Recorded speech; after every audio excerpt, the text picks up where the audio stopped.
what we'll do is we'll review the hip hinge and the setup posture like we did from the first night, okay? So what we did was we talked about in our setup posture that we wanted to make sure we hip hinged, right? We hinged through the hips. We don't want to round that spine anymore. We want to get that spine straight.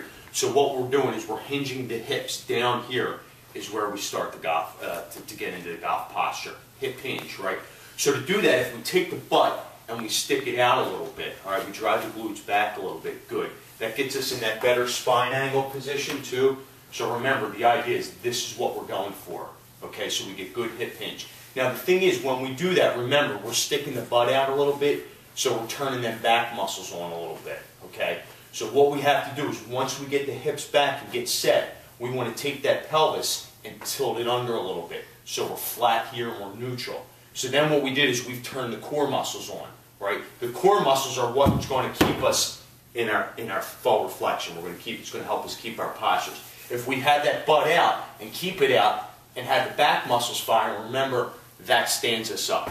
So we want to make sure when we get in that posture, all right, let's get in that posture, just stick the hips back. Now take that pelvis and tilt it under. That's our neutral pelvis there. That's what we want. When we're doing our core exercises on the floor and things like that, we want to feel that tension in here. And then from there, just take a rotation, feel your core working, rotate and rotate. And that's what's going to help us maintain that forward posture through the swing.